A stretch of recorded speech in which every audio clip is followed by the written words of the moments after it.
history to go, presents. True crime.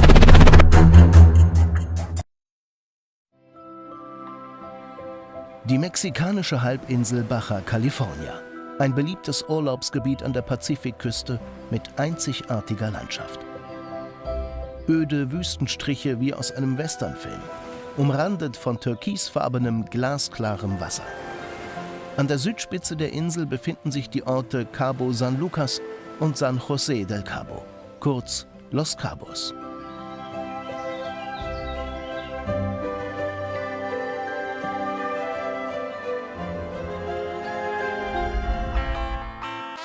Keine 2 Flugstunden von Los Angeles entfernt ist das Urlaubsgebiet vor allem bei Prominenten aus den USA beliebt.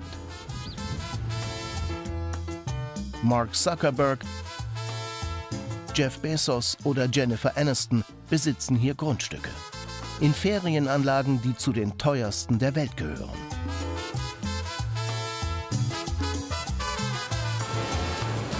Hola, ¿qué tal? Buenas tardes. Buenas tardes, señor. Los Cabos ist eine Luxusoase, die nicht nur Geschäftsleute und Prominente anlockt. Auch Drogenkartelle zieht diese Gegend magisch an. Hillary Clinton und El Chapo, der Boss des Sinaloa-Kartells, waren hier praktisch Nachbarn. Das klingt wie aus einem Film, aber so war es. Verbrechersyndikate wie das Sinaloa-Kartell erschließen sich zunehmend die Halbinsel. Der Grund? Die strategisch gute Lage am Golf von Kalifornien verspricht neue Transportrouten für den Drogenhandel. 2017 liefern sich die Banden einen regelrechten Krieg. Mehr als 300 Menschen fallen ihm zum Opfer. Der Touristen-Hotspot Los Cabos gilt plötzlich als gefährlichster Ort der Welt. Eine wirtschaftliche Katastrophe für die gesamte Region. Die Behörden wissen, sie müssen umgehend reagieren und gegen die Kartelle vorgehen.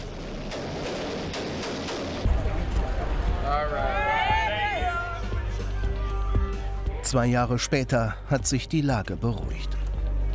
Die Polizei ist ständig präsent. Die Ferienanlagen gleichen Hochsicherheitskomplexen.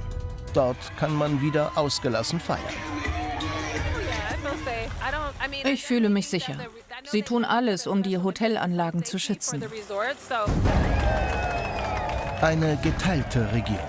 Luxus auf der einen Seite, extreme Armut auf der anderen. Ist Los Cabos tatsächlich unter Kontrolle? Warum drängen sich, trotz all der Gefahren, immer mehr Milliardäre in diesen Brennpunkt des Rauschgifthandels?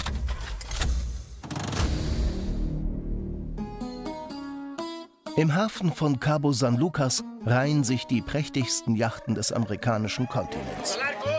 In wenigen Stunden beginnt für zig Millionäre die Bisbee's Black and Blue, das begehrteste Anglerturnier der Welt. Das Preisgeld: mehrere Millionen $, für 3 Tage Wettbewerb. Wer bringt nur all die Leute hierher? Keine Ahnung, das bist doch du.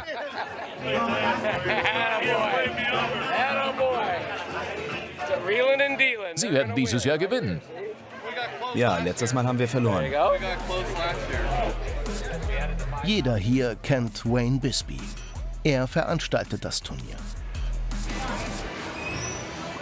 Man kennt uns seit Jahren als reichsten Fischerwettbewerb der Welt. Ja, das ist unser Motto.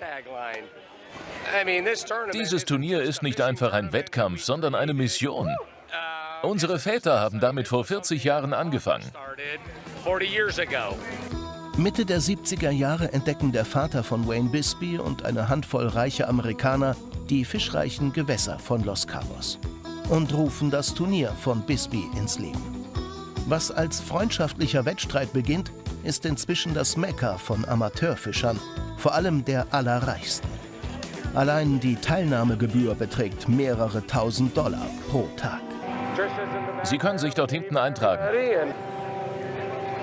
Unter Polizeischutz werden die Berge von Geld, hinterlegt bei der Anmeldung, gründlich gezählt.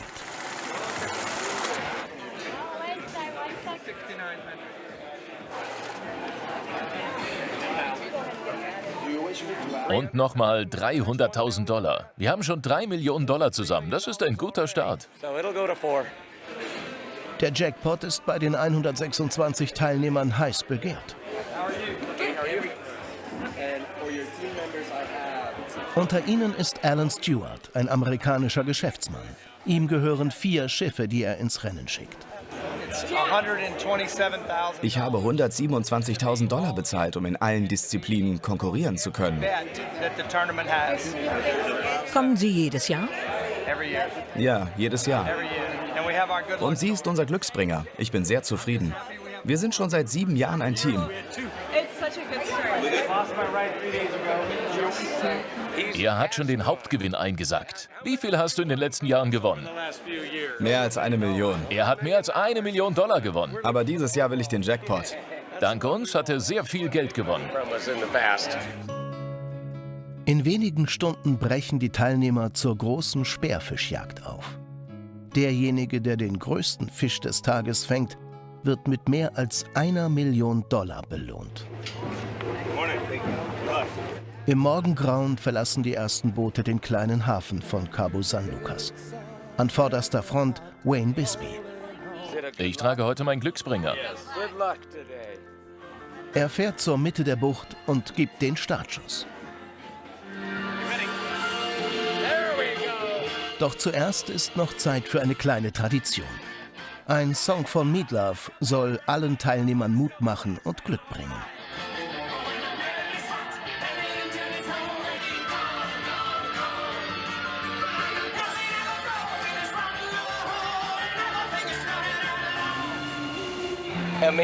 Es ist unglaublich zu sehen, wie viele Dollar an Material und Ausrüstung an dieser Startlinie sind. Wenn man sich das ausrechnet, ist das mehr als $1 Milliarde, die hier nach Fischen sucht. Das ist verrückt. Ich kriege Gänsehaut. Eine einzigartige Erfahrung.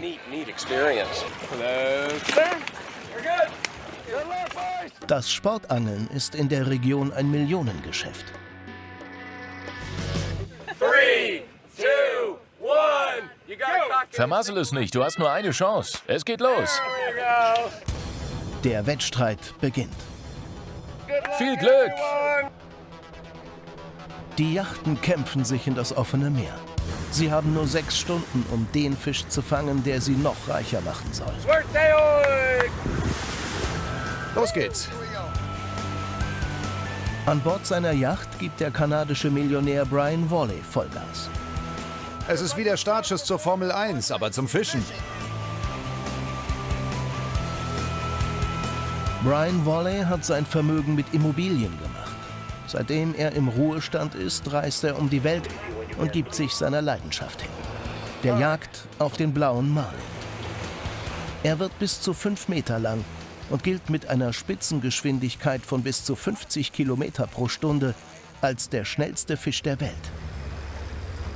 Ihn zu fangen ist eine wahre Herausforderung. Dafür sind den Anglern alle Mittel recht. Als Glücksbringer hat mein Team einen $100-Schein in die Rolle gesteckt. Sind Fischer generell sehr abergläubisch? Sicher mehr als andere, ich nicht so sehr. Ich sage mir, es kommt, wie es kommt. Und plötzlich... Dort hinten, da ist einer.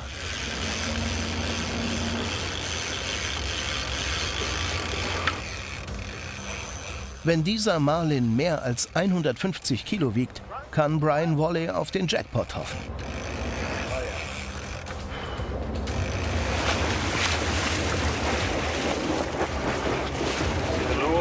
Gut gemacht, Kumpel. Danke. Wir haben einen, aber ich hätte auf einen dickeren Fang gehofft. Der Fisch ist zu klein, gerade mal um die 80 Kilo, weit unter dem Minimum. Die Angler lassen ihn frei.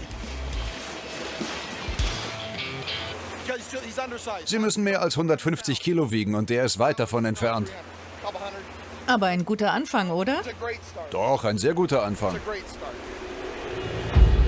Brian Wally und seine Konkurrenten werden weiterkämpfen, um den Jackpot des Tages von über $1 Million in die Tasche zu stecken. Aber Los Cabos ist mehr als nur ein Spielplatz für vermögende Angler. Hinter der Luxusfassade verbirgt sich noch eine andere Wirklichkeit.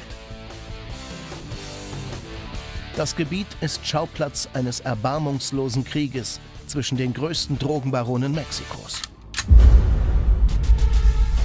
Mitte der 90er Jahre gerät der mexikanische Bundesstaat Baja California Sur in die Hände des Sinaloa-Kartells. Sein Anführer Joaquín Guzmán, besser bekannt als El Chapo. Lange Zeit gilt er als der reichste Drogenboss der Welt, mit einem Vermögen von geschätzt 12 Milliarden $. Der Kartellchef verreist damals regelmäßig nach Los Cabos. Jorge Castañeda ist Journalist. Sein Spezialgebiet? Das organisierte Verbrechen. Er weiß, in welcher Villa El Chapo zuletzt gewohnt hat. Hier ist es, wir sind da.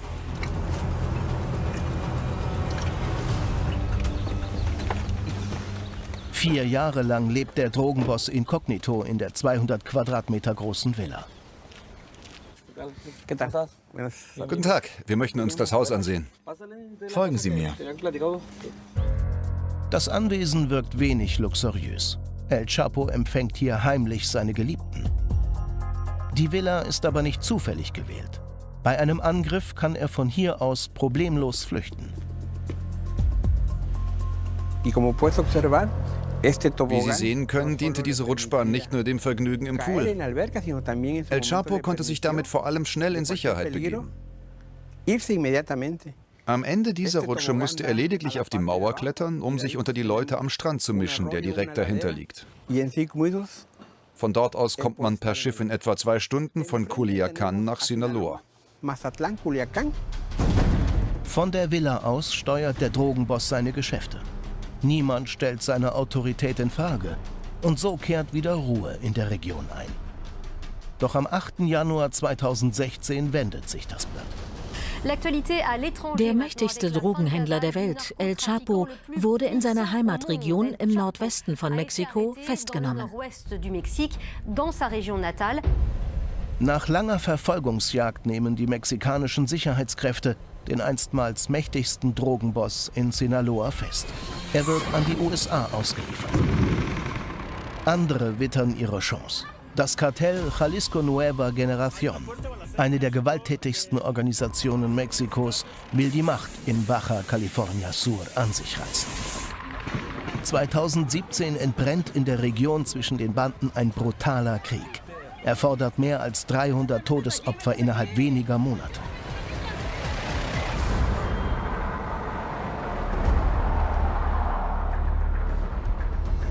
Der Journalist Jorge Castañeda erlebt die barbarischen Verbrechen der Kartelle zu dieser Zeit hautnah mit.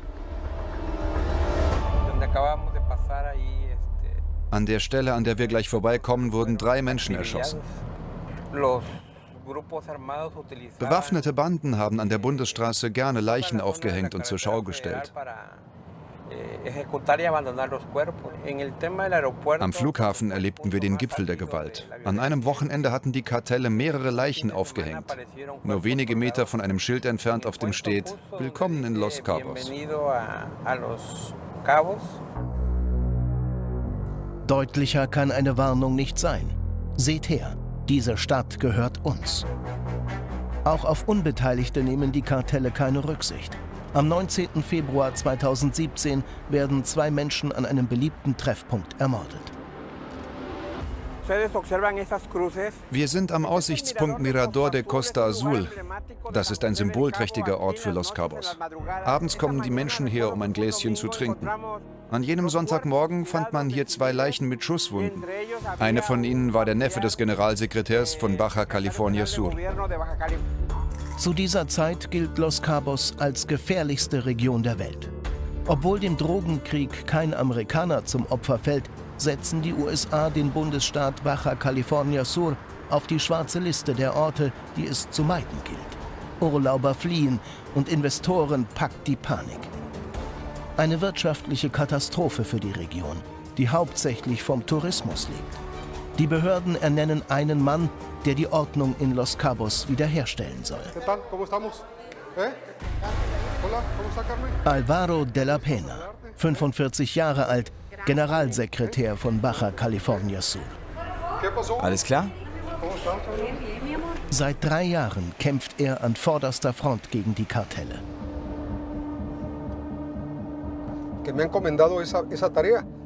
Meine Aufgabe ist es, die Anweisungen aller Behörden zu koordinieren.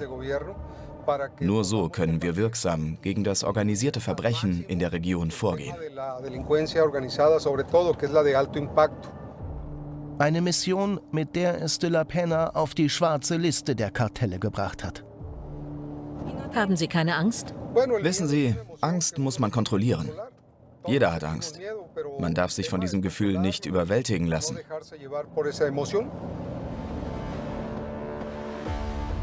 An diesem Tag fährt er unter strenger Bewachung in ein Fischerdorf, das von einer Tragödie heimgesucht worden ist. Ein Deich hat nach einem Sturzregen nachgegeben und das Dorf überflutet. Mehrere Behausungen entlang des Flusses sind zerstört. Die Bilanz: 13 Tote.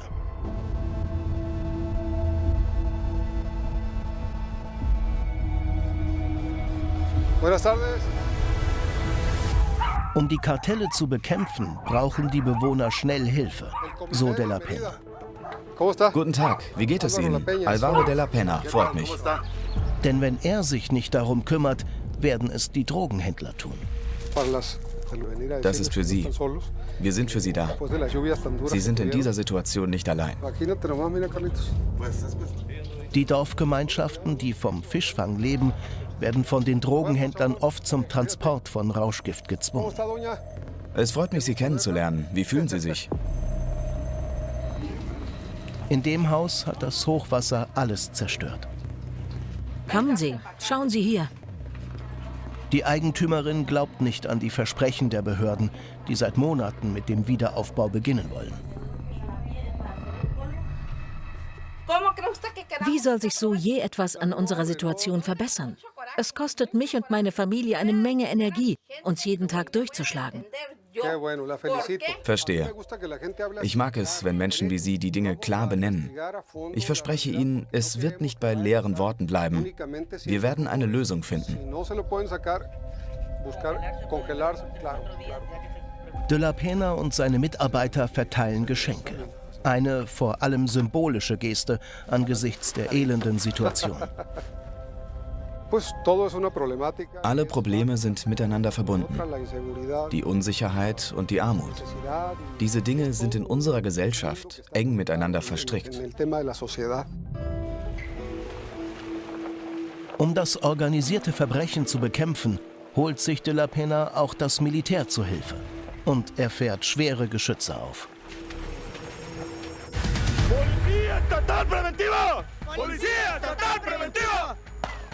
In der Wüste, nicht weit von Los Cabos, trainiert das Einsatzkommando.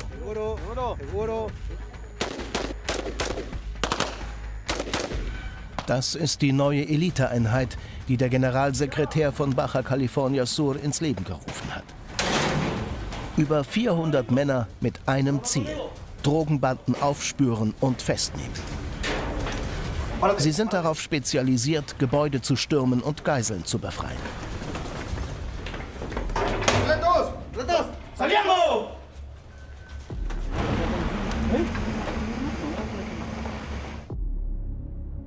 Jede Woche beruft Generalsekretär de la Pena einen runden Tisch ein, um das weitere Vorgehen zu besprechen.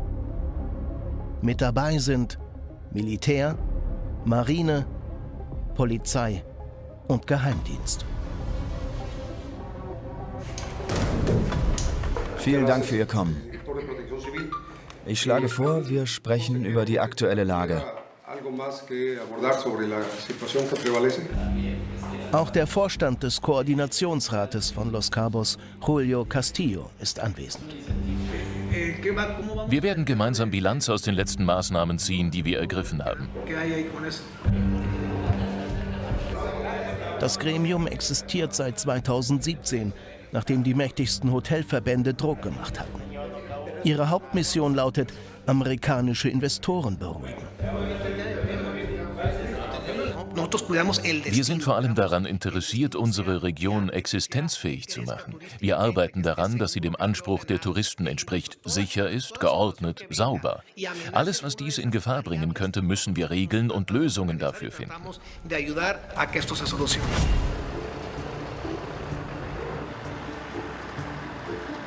Im Jahr 2019 herrscht Frieden in Los Cabos.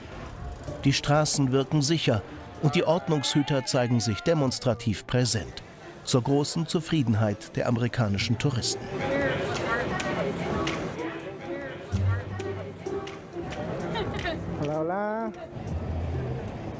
Warum machen Sie Fotos? Sie beschützen uns, deswegen will ich ein Foto. Vielen Dank. Doch die superreichen Urlauber kehren nur unter strengsten Sicherheitsvorkehrungen in die Region zurück. Extrem gut gesicherte Ferienanlagen zieren die Hügel des Urlaubshotspots. Nur die privilegiertesten Feriengäste genießen höchsten Schutz. Hier sind sie völlig abgeschottet und bekommen nichts von den Konflikten um sie herum mit. Und wie überall genießen die Superreichen auch hier ihren Luxus und lassen sich nur das Feinste ins Haus liefern. An diesem unscheinbaren kleinen Flughafen, wenige Kilometer vor Los Cabos, landen täglich mehr als 30 Privatjets. An Bord Milliardäre, Promis und amerikanische Spitzensportler. Das bringt Alexandre und Adrienne auf eine Idee. Die beiden Franzosen ziehen 2017 auf die Halbinsel. Nicht schlecht, so ein Direktflug von Napa Valley nach Los Cabos. Vielleicht haben wir in ein paar Jahren auch so ein Flugzeug. Die beiden Geschäftspartner nehmen heute Morgen 2 Kisten Wein aus Europa in Empfang. Eine Sonderzustellung per Privatjet. Ihre Nische? Sagenhaft teure Weine. Ein kleiner Schatz. Schön kühl in einem Privatjet. Besser geht's nicht. Eine Kiste Mouton Rothschild. Und einen besonderen Jahrgang, von dem es nur noch ein paar Flaschen weltweit gibt. Ein Scarecrow 2016 Magnum. Marktpreis 3.500 €. Es geht weniger um den Preis, sondern es ist praktisch unmöglich, diesen Jahrgang noch zu bekommen. Das ist wirklich außergewöhnlich. Und der Mouton von 2009, Alex. Top. Das ist gut. Ihren Kunden ist nichts zu selten oder zu teuer. Unsere Kunden sind sehr anspruchsvoll und wissen genau, was sie wollen. Wir müssen ihnen die besten Jahrgänge bieten. Gerade haben wir eine Bestellung aus Europa. Die ist 100.000 $ wert für 2 Flaschen. Alexandre und Adrien lernen sich 2010 kennen. Damals arbeiten beide für exklusive Weinvertriebe in Genf und Monaco. Hallo, ich bin Alexandre, Adriens Geschäftspartner. Wir sind auf dem Weg. Jeder hat sein eigenes Spezialgebiet. Adrien ist Unternehmer, Alexandre der Sommelier mit den Kontakten. Wir haben Zugang zu den teuren Anwesen und direkten Kontakt zu den Hausverwaltern und Eigentümern. Sie vertrauen uns. Um in solchen Anlagen zu wohnen, müssen Bewerber aufgenommen werden wie in einem Privatclub. Die Wohnungen gehören zu den teuersten der Welt. Vor einigen Jahren wurde eine Villa für 40 Millionen $ verkauft. Aber selbst wenn man reich ist, kann man hier nicht einfach ein Haus kaufen. Man braucht eine Empfehlung. Nummer 90, da ist es. Hier wohnt ein brasilianischer Geschäftsmann. Seine private Hausdame nimmt die beiden in Empfang. Guten Tag, sehr erfreut. Sehr erfreut. Adrienne und Alexandre. Die persönliche Lieferung erlaubt es den Franzosen, die atemberaubenden Aussichten der Luxusvillen zu genießen. Dieser Ausblick. Fantastisch. Es ist zauberhaft. Jedes Mal, wenn wir in ein neues Haus kommen, erleben wir eine andere Landschaft. An der Küstenstraße entlang bekommt man so einen Ausblick nicht. Auch hunderte Grauwale zieht es jedes Jahr in die warmen Lagunen der Region. Dort bringen sie ihre Kälber zur Welt.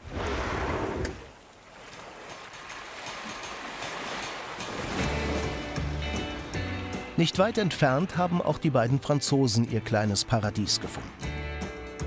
Ein kleines Städtchen mit Hippie-Charme namens Todos Santos, das von den Unruhen 2017 verschont geblieben ist, hat es ihnen angetan. Kunstgalerien und Boutiquen schießen aus dem Boden wie Pilze. Auch Adrienne ist hier unternehmerisch aktiv.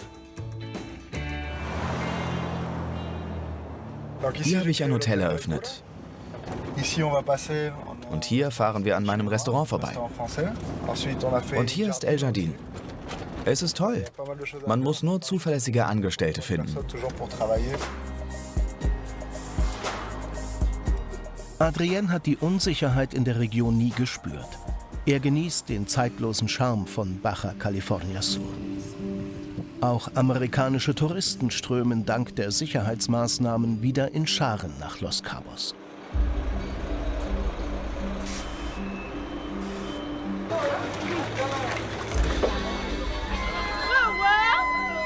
Sandrea kommt aus Los Angeles. Mit Freundinnen will sie hier 4 Tage lang feiern.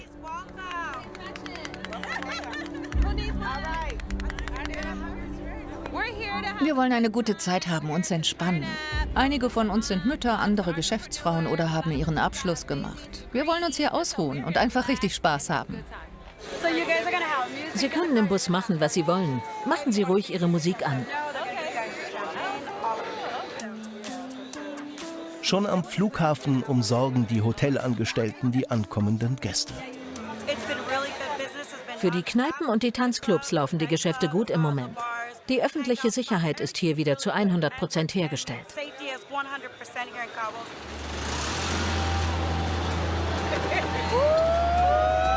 Für 2.000 € alles inklusive.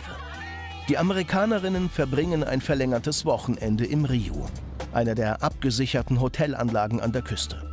Seit dem Ende des Konflikts 2017 ist das Hotel 10 Monate im Jahr ausgebucht. Die riesige Anlage hat mehr als 800 Zimmer und bietet jeden erdenklichen Service an. Es gibt hier mindestens 8 Pools und ich weiß nicht, wie viele Restaurants. Das Essen ist hervorragend. Man kann hier auch einkaufen, das finde ich toll. Aber ich werde mir erst mal den Pool ansehen. Genau das sucht Sandrea. Einen beschützten Ort, den sie nicht verlassen muss. Fühlen Sie sich hier sicher? Absolut. Vor allem, weil die Anlage besonders gut bewacht ist. Das mag naiv sein, aber wenn Sie nicht alles dafür tun, dass die Gäste hier bewacht sind und Sie den Ruf bekommen, dass Sie Ihre Gäste nicht beschützen können, wer soll hier Urlaub machen? Ohne Geld kein Geschäft. Die Hotels nehmen die Sicherheit ihrer Gäste sehr ernst. Werde ich die Anlage verlassen? Sicher nicht.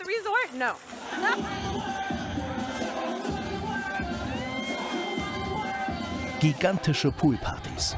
Eine Tradition, die zu jedem mexikanischen Ferienort gehört. Aber in Cabo San Lucas sieht das etwas anders aus. Das Hotel geht mit dem Kartell in der Nachbarschaft spielerisch um. Bei den Partygästen besonders beliebt das Champagner-Maschinengewehr. Du musst gut schütteln. Und dann nimmst du den Finger runter, okay? Feuer einen guten Schuss ab. Ein Maschinengewehr für Sekt, das ist genial. Ich werde jedem Sekt in den Mund schießen. Seid ihr bereit? Öffnet den Mund.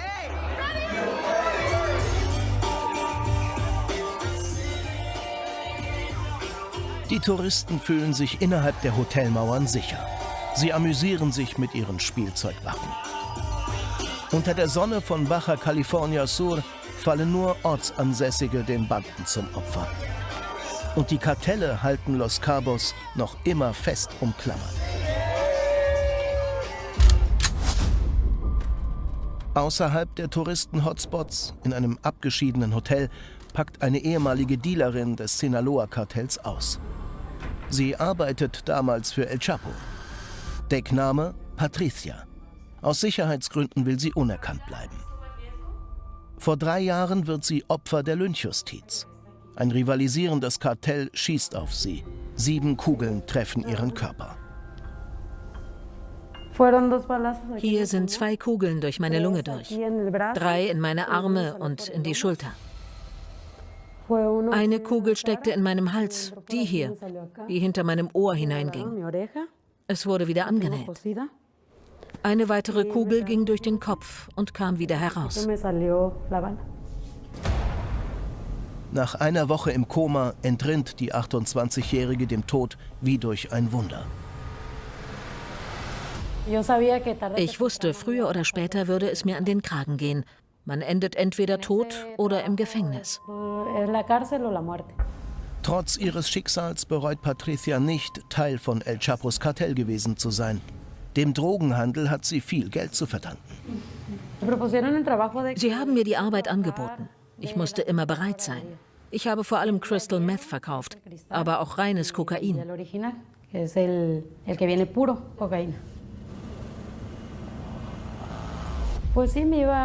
In den 2 bis 3 Monaten, in denen ich gedealt habe, war mein Anteil täglich bis zu 15.000 Pesos.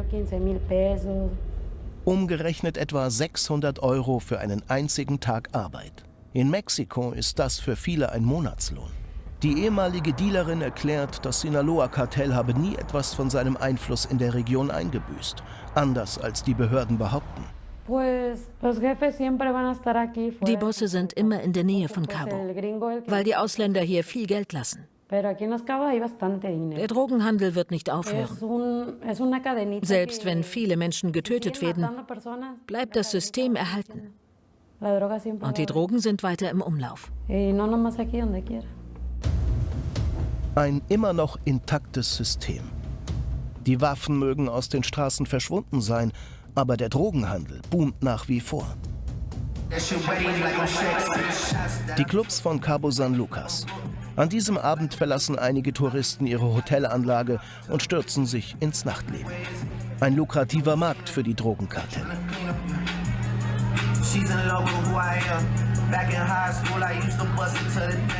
Vor vielen Clubs arbeiten die Dealer in aller Ruhe, trotz Polizeipräsenz. Die Einheiten sollen den Touristen Sicherheit vermitteln, die Drogenhändler verfolgen sie nicht.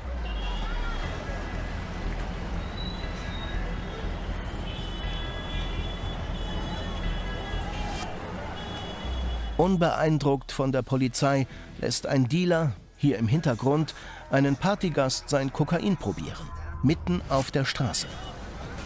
Rauschgifthändler gehen schamlos auf Touristen zu und bieten ihnen ihr Kokain an.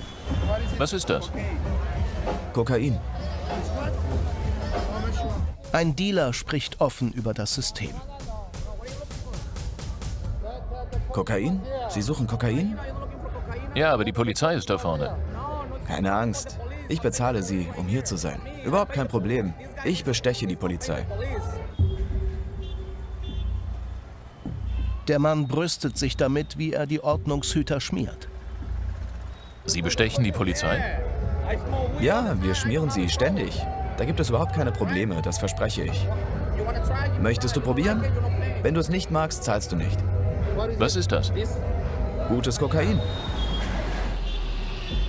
Es gibt keinen Beweis, dass die Dealer die Polizei bestechen. Sicher ist aber, dass die Kartelle ihre Geschäfte unbesorgt fortführen. Lediglich ihre Strategie haben sie den Umständen angepasst. Ein beliebtes Viertel in San José del Cabo. In den ärmeren Bezirken rekrutieren Banden die kleinen Dealer, die für sie arbeiten. Ein Geschäft, das viele Opfer fordert. In der Mitte ihres kleinen Wohnzimmers hat Socorro eine Art Altar für ihren Bruder Alberto errichtet. Jeden Tag betet sie für ihn.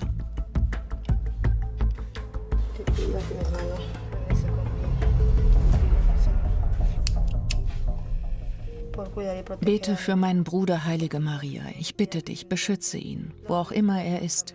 Hilf ihm, seinen Weg zu finden. Amen. Alberto, ein Werkstattbesitzer und Vater von 3 Kindern, ist in Geldwäsche verstrickt, bis er 2018 spurlos verschwindet. Es ist für unsere Familie schrecklich, nicht zu wissen, wo er ist. Vielleicht ist er vom rechten Weg abgekommen, aber wir haben es nie erfahren. Für uns war er immer ein guter Sohn, ein guter Bruder, Ehemann und Vater. Wir suchen keinen Schuldigen. Wir wollen nicht wissen, was passiert ist. Wir wollen nur seinen Leichnam finden.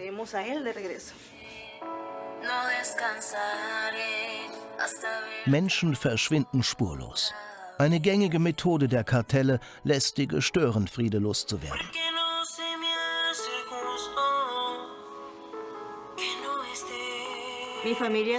Wir vermissen ihn so sehr. Selbst wenn ihr Bruder in kriminelle Geschäfte verwickelt war, habe er das Recht auf ein Grab. Ich bin so wütend, denn die Regierung regt nicht mal den kleinen Finger. Was hier passiert, erscheint nicht in den Nachrichten, um den Tourismus nicht zu gefährden. Es verschwinden immer wieder Menschen und die Regierung will nicht, dass es jemand erfährt.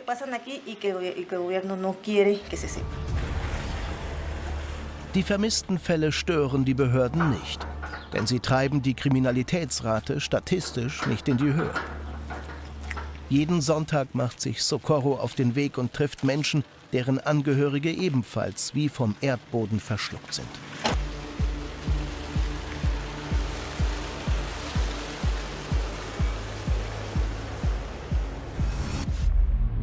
Hier, in den Anhöhen von Los Cabos, verscharren Mitglieder der Kartelle ihre Opfer. Entsorgt wie Müll.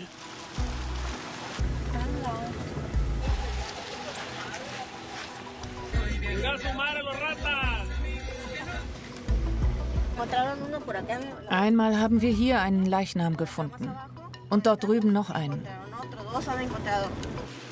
Am Fuße des Hügels trifft sich Socorro mit einer Gruppe von 12 Freiwilligen, alle Angehörige von Opfern. Ihre Anführerin ist Ross, Vorsitzende des Verbandes für Vermisste in Los Cabos. 2018 verschwindet ihr bester Freund. Seitdem beteiligt sich die junge Frau an den Grabungen.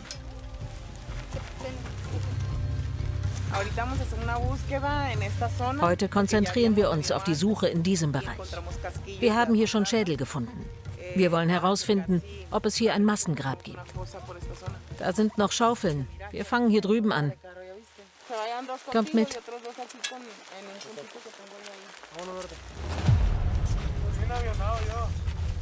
Die Freiwilligen benutzen nur einfache Schaufeln und Hacken sowie lange Metallspieße.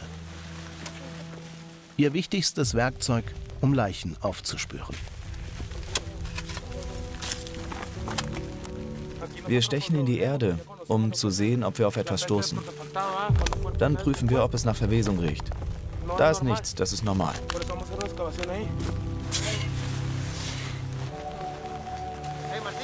Nach mehreren Minuten Suche Martin, hier drüben. machen Ross und ihr Team eine Entdeckung.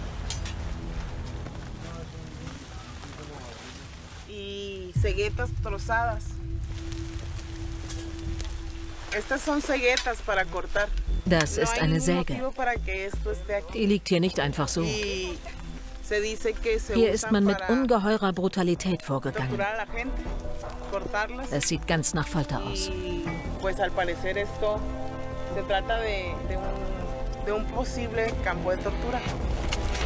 Ein Folterlager unter offenem Himmel? In diesen Hügeln nichts Ungewöhnliches. Das Team verlässt sich bei den Grabungen auf sein Bauchgefühl. Angesichts des riesigen Gebiets sind ihre Chancen, eine Spur zu finden, gering. Doch sie werden wieder fündig. Ja, das ist ein Knochen.